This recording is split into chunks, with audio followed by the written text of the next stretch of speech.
Halo, willkommen, selamat datang di channel Dini and Juju. Hai semuanya, ketemu lagi dengan Dini and Juju. Juju and Dini. Ya, Baju pernah mondok enggak?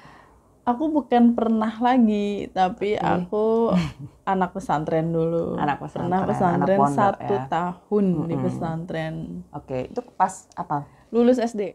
Pas Lulus SD aku nggak SMP. Nah itu jeleknya nggak SMP. Waktu itu tuh ya memang aku dari daerah yang pendidikan itu bukan nomor 1 waktu itu ya, di daerah yang agak tertinggal. Jadi saat itu aku cuma kepengen jadi penghafal Al-Quran, pengen ya? jadi ustazah. USTA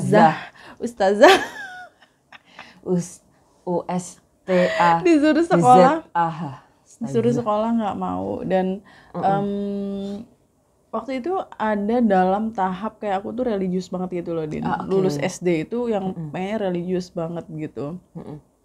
Akhirnya diberangkatkanlah ke pesantren yang ada di Cirebon sama ibu saya. Ibu saya tuh ngapain ya? Jual kambing, jual bebek, jual ayam supaya bisa memasukkan saya ke pesantren tersebut. Pesantrennya pesantren sederhana, bukan model yang kayak Gontor yang pesantren modern. Enggak, pesantren kecil yang milik keluarga, dan di Cirebon tuh banyak macam-macam pesantrennya, dan mohon maaf saya nggak bisa menyebutkan nama pesantrennya di sini. Dan di situ SMP berarti 1 tahun, kelas 1 berarti ya? Aku tertunda SMP-nya. Kan karena nggak SMP, cuma monok-monok aja, belajar aja. Ngaji tuh 1 hari berapa kali ya, berapa puluh kali gitu. Jadi tuh habis selesai sholat subuh itu ngaji. Ngajinya tuh nggak cuma ngaji Al-Quran, kitab-kitab yang lain juga. Aku baca juga. Itu terus jam setelah sholat duha itu ngaji lagi. Misalnya tadi habis maghrib, habis subuh itu ngaji tentang tajwid misalnya. Nanti setelah duha itu ngaji tentang akhlak misalnya gitu. Nanti setelah duhur ngaji lagi, setelah asar ada ngaji lagi, setelah maghrib ngaji lagi, isya ngaji terus pokoknya. Terus aja. Tapi masa-masa itu tuh salah satu masa terberat dalam hidup saya ya, Din, ya. Karena masalahnya cuma satu, kurang duit dari orang tua. Sampai beli mie instan aja nggak mampu loh aku tuh, Din. Jadi waktu itu tuh teman-teman makan mie instan kayak gitu tuh, aduh saya kepengen, padahal saya cuma bisa makan apa, nasi sama ikan asin. Ikan asinnya goreng kemarin itu masih ditutul-tutulin, kan ikan asin kan nggak cepet basi ya. Ditutul-tutulin pakai nasi, pokoknya yang penting kenyang gitu aja. Sedih banget gak sih? Dan kalau emakku tuh mau nengok itu katanya harus jual ayam dulu, harus jual entok dulu gitu, biar bisa nemuin aku di pesantren gitu. Tapi lama-kelamaan saya kayak berubah pikiran gitu loh, Din. Kayaknya kalau saya tetap menjadi anak pesantren, masa depan saya bagaimana? Iya, kalau saya jadi ustadzah ya. Kenapa saya nggak sekolah aja? Kayak ada perubahan dalam diri sendiri. Akhirnya, Mak, saya berhenti aja. Saya tinggal bareng orang tua aja, nggak perlu di pesantren, biar nggak perlu nggak perlu ngejual-jualin kambing dan ternak lain gitu kan. Makan apa yang ada di rumah bareng-bareng pokoknya. Ya udah. Karena ekonomi, intinya faktor ekonomi. Udah akhirnya balik, dan aku telat masuk SMP, daftar SMP telat 1 tahun. Tapi di SMP lumayan tuh, aku juara terus tuh, juara ranking 1, ranking 2, ranking 1 lagi kayak gitu. Juara umum. Gimana kamu, Din? Kamu ada pengalaman jadi anak pesantren? Aku anak pesantren. Pesantren kilat. Itu ada sejarahnya, teman-teman. Jadi tuh saya nggak bermaksud untuk bercanda, Mbak Ju. Jadi Pak Hadi atasan aku yang aku sering ceritain ke Mbak Juju. Kita tuh ngobrol kan, kalau misalnya ngobrol kemana-mana tuh. Ini kamu pernah mondok Kak? Gitu. Oh mondok Pak, pernah saya gitu. Maksudnya pesantren kan mondok itu. Oh pernah Pak, saya setiap tahun Pak gitu. Aku dengan antusiasme yang tinggi aku jawab dan pede, Mbak Ju. Setiap tahun Pak, saya dari SMP sampai SMA. Terus agak mikir gitu, Pak Hadi, maksudnya kok setiap tahun, berarti kamu SMP SMA-nya mondok gitu? Enggak. Saya pesantren kilat yang setiap Ramadan itu apa yang 3 malam. Padi. Allahu Akbar. Itu namanya bukan mondok. Mondok tuh ya yang di pesantrennya. Kamu sekolahnya ya di pesantrennya. Oh enggak, tapi kalau pesantren kilat maksud saya tadi pesantren kilat bukan itu, Pak. Gitu. Suka nggak pinter emang aku. Nah, tadi Mbak Ju cerita perjuangan Mbak Juju di pesantren itu langsung keinget banget gitu Mbak Ju. Tentang penulis teman-teman, penulis buku gitu, namanya Ahmad Fuadi. Beliau dari Sumatera, Mbak Ju. Dia suka ngomong Danau Toba gitu. Tapi aku lupa asalnya tepatnya di Sumatera sebelah mana. Nah, terus Mas Fuadi ini saya taunya gara-gara saya baca novelnya beliau, ada trilogi gitu. Lima Menara. Lima Menara, Negeri Lima Menara Negeri itu. Lima Menara. Oh iya. Aku tahu itu novelnya. Negeri Lima Menara, terus 3 ranah apa, terus 1 maaf teman-temannya kalau misalnya ini salah gitu. Ini ada triloginya Mas Wadi yang itu tuh saya baca semuanya gitu. Yang itu penulis itu Mbak Ju. Nah, beliau adalah lulusan Pondok Pesantren Gontor dan kan dari luar Jawa kan ya Mbak Ju beliau tuh. Terus orang tuanya ngirim anaknya untuk mondok di Gontor di Jawa Timur gitu, betul di Jawa Timur. Terus nah itulah perjuangannya Mas Wadi saat mondok itu ada di novelnya gitu. Terus abis gitu di situ diceritain ketika orang tuanya agak telat ngirim weselnya. Dulu wesel teman-teman. Zaman dulu wesel. Nggak tahu kan milenial wesel ini itu ceritain. Western Union ya. Nah kayak gitu. Jadi ngirim duitnya itu sebenarnya aku juga nggak ngerti sistemnya sih Baju, cuman taunya dia agak lama aja, nggak kayak yang langsung transfer. Gimana sih maksudnya wesel tuh? Iya lama ngirim duit jadi itu tuh berapa kita hari. ngirim ke kayak misalnya ini Western Union, terus ntar Western Union yang ada di Gontor itu kita kayak ngambil di kantornya Western di Union kantor Gontor pos gitu. kalau wesel tuh di kantor pos. Di kantor pos. Nah kayak gitu weselnya suka telat gitu-gitu itu diceritain Baju gimana prihatinnya makan gitu, cuman nasi sama kerupuk aja kayak gitu-gitu. Dan itu tuh ya langsung resonate aja gitu, langsung nyambung gitu tadi. Dan sebenarnya anak-anak yang di pesantren itu nggak semuanya miskin, malah justru orang-orang kaya rata-rata ya, karena kan mahal bayarnya. Iya. Yang miskin itu ya yang pesantren kecil-kecil kayak saya tadi itu. Tapi kalau untuk pondok pesantren modern itu bisa anak-anak orang kaya yang tinggal di situ yang bisa membayar gitu kan. Dan mereka itu memang nggak cuma belajar untuk ngaji, untuk mendalami ilmu agama, bukan itu aja. Tapi diajarkan untuk empati, untuk prihatin, hidup hemat, bagaimana mandiri tanpa bantuan orang tua, dalam kondisi yang sulit pun kamu bisa bangun kayak gitu. Care juga sesama teman-temannya. Senasib sepenanggungan karena kan yang Baju gitu. Terus gimana? Ini juga yang aku baca gitu dan aku highlight. Gimana kita tawadu dengan guru Baju. Itu tuh diajarin. Maksudnya kita menghormati guru, kita nggak mendewakan ya, bedakan. Tawadu itu apa sih Indonesia? Tapi hormat banget lah intinya. Iya gitu, respect. Nah lebih kayak respectnya itu kayak tulus gitu. Nah itu tawadu maksudnya. Jadi ke guru itu ya seperti itu. Gitu. Dan bahkan ya anak pesantren atau murid yang di pesantren terus disuruh sama gurunya, misalnya disuruh beli apa atau disuruh ngelipetin bajunya, itu sebuah kehormatan. Betul. Kehormatan banget disuruh gurunya itu. Itu yang baik dari nilai-nilai yang ada di pesantren itu. Betul. Terus ada lagi nih Mbak Jo, yang tadi Mbak Jo cerita orang kaya tadi ya. Temen aku itu ibunya bisa dikatakan bukan mampu lagi, lebih dari mampu Mbak Jo. Tapi malah ngirim anaknya ke pondok gitu, karena ingin ngajarin temen aku yang tadi disebutin gitu. Temen aku lebih perempuan. Prihatin. Betul. Dan mandiri. Nah dia anak Gontor juga kan. Ketika novel itu lahir, terus meledak gitu.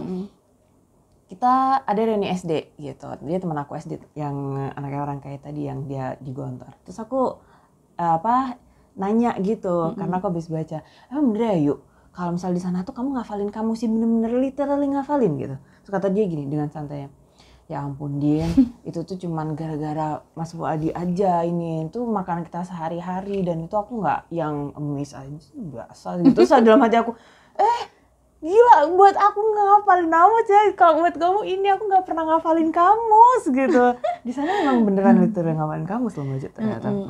Apalagi ayat-ayat semuanya harus hafal ayat Al-Qur'an, Kamus bahasa hadis. Inggris maksudnya.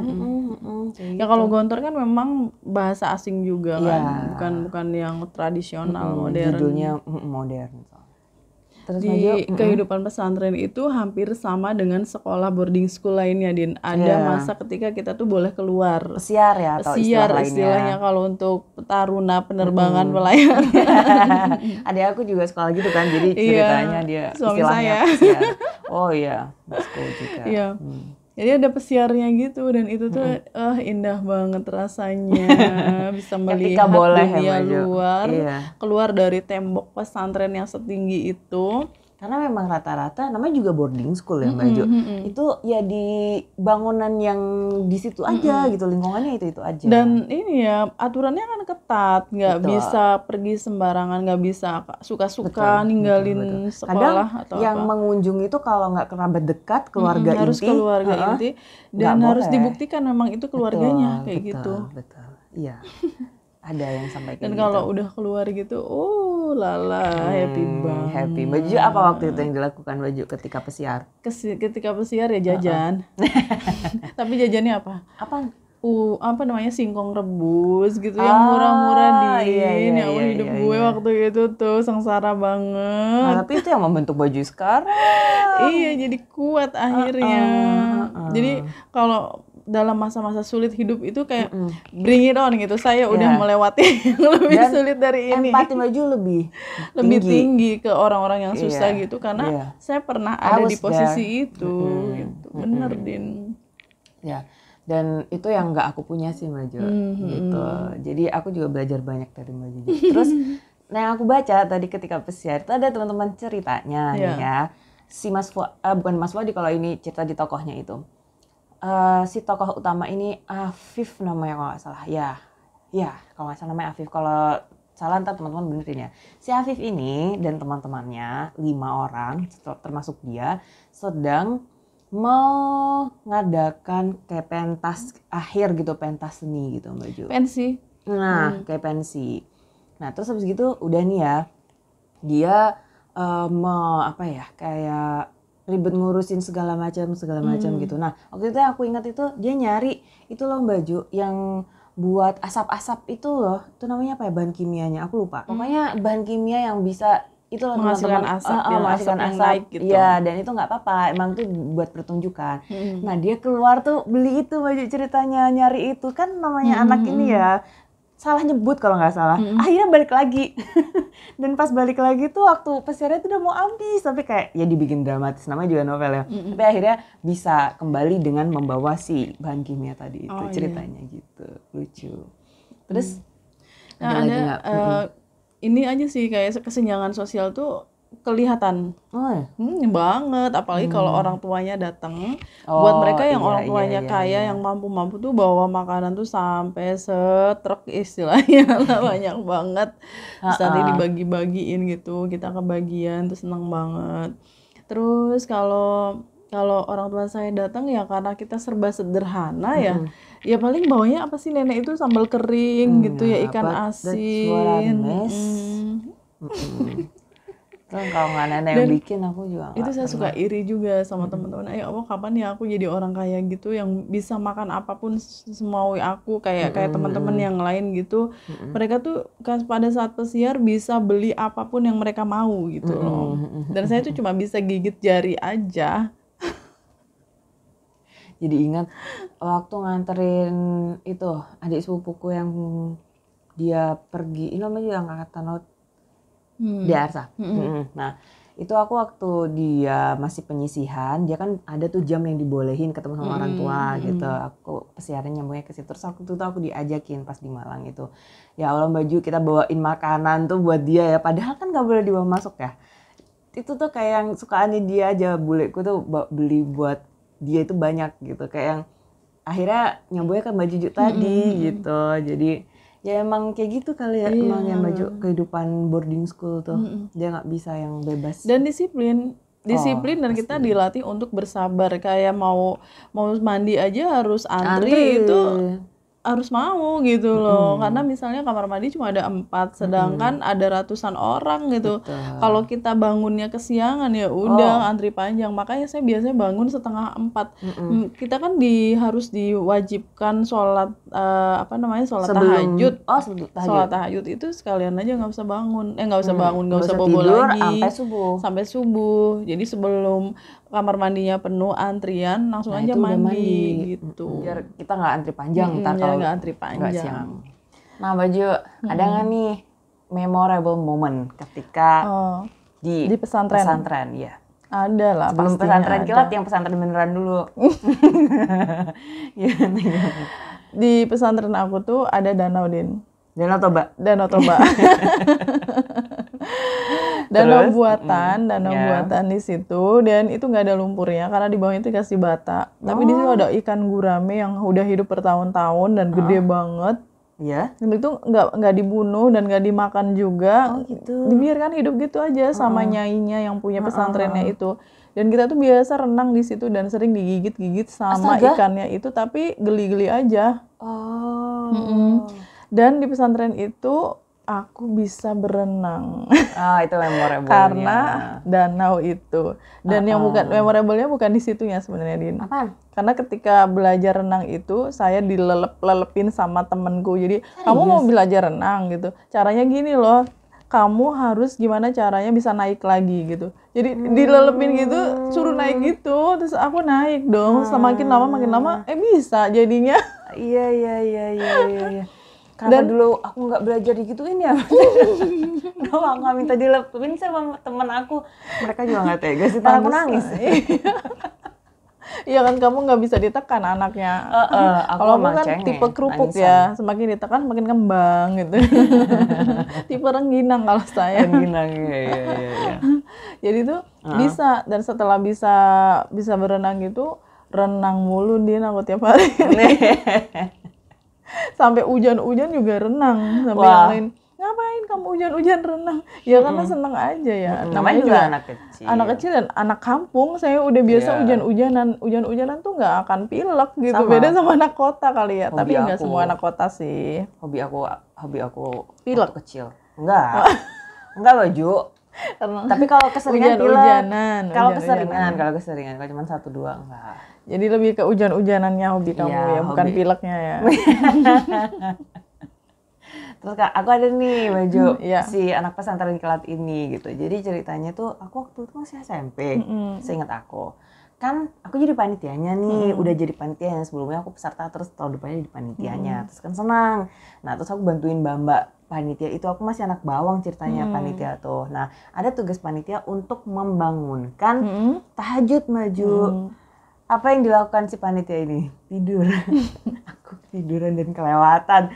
Dan iya, nggak ada yang tahajud dong. Oh enggak, maksudnya aku dibiarin gitu loh sama mbak-mbak itu. Karena mbak-mbaknya. Iya, mbak-mbak panitia itu ngebiarin aku nggak diajakin, padahal aku yang semangat. Terus aku malu. Terus aku bilang ke mbaknya, kenapa tadi aku nggak dibangunin mbak, padahal kan aku pengen bantuin gitu. Terus aku malu, tadi aku yang semangat segala macam, ternyata aku yang nggak ngebangunin, aku yang ketiduran gitu. Udah subuh, azan subuh baru aku bangun Mbak. Terus kata mbaknya sambil ketawa gitu, nggak apa-apa, kamu kan masih belajar gitu, kamu juga masih SMP. Mbaknya SMA Mbak. Kamu juga masih SMP gitu, tahun depan kan kita ketemu lagi, nanti tahun depan kita ini. Terus gua nunggu setahun dong. Kayak gitu. Tapi iya lucu, selain itu ada lagi, cuman yang paling aku ingat itu Baju. Soalnya kayak pas bangun itu kayak merasa bersalah sambil kaget gitu. Kok udah azan subuh sih, kan tadi kan kayak gitu. Dan di pesantren itu kan kita terisolasi Din. Jadi salah satu yang menarik juga sih kayak ngelihat laki-laki itu gitu lah, kayak gimana sih, kayak ada rasa-rasa kayak seneng gimana gitu, padahal sih nggak kepengen apa-apa tapi seneng, tapi malu banget, malunya luar biasa. Dan menjadi anak pesantren itu ada semacam beban moral ya, beban moral kita harus selalu religius, kayak menjaga pandangan, harus ngomong yang sopan santun, pakai jilbab, pakaian nggak boleh terbuka, harus benar-benar yang menjaga sikap lah intinya Iya. gitu. Nah itu kalau kita melakukan sedikit aja kesalahan rasanya tuh kayak bersalah banget gitu loh. Nah itu beban moralnya. Kalau Kalau kita si anak pesantren kilat ini cuek sih banyak. Emang dasarnya aku gitu kali ya gitu. Jadi dan aku pakai jilbab itu karena ya aku pengen aja gitu. Jadi tapi menurut saya sih untuk pesantren, menjadi anak pesantren atau apapun itu tuh kayak ada perjalanan spiritual bahwa kita tuh berkembang ya. Maksudnya kita sometimes we change itu kan. Pada saat itu lulus SD tuh saya benar-benar yang dalam tahap sangat religius. Betul. Kemudian kita itu akan mengalami up and down ya yang namanya iman itu naik turun, Ups and downs. tapi jangan pernah berhenti belajar aja intinya gitu. Kalau pesan waktu itu ya Maju yang sering aku ini ketika pesantren kilat selama beberapa tahun itu dan beberapa kali itu adalah yang penting kita tidak meredupkan api iman yang ada di diri kita gitu. Ada gitu. Dan itu tuh jangan sampai redup aja. Selalu gitu. ada. Selalu ada gitu. Dan itu sih yang aku pegang Baju. Baju tadi bilang kita pasti ada masanya ketika kita religius sekali. Itu aku ketika itu aku masa itu ya Ju, itu aku religius sekali. Jadi SMP SMA itu gitu. Terus lulus SMA, nah itu tuh aku udah mulai tuh kan pencarian karena aku udah keluar dari teman-teman aku yang seperti itu gitu. Aku udah keluar dari kampung aku dan aku melihat dunia baru. Dari situ aku memilah.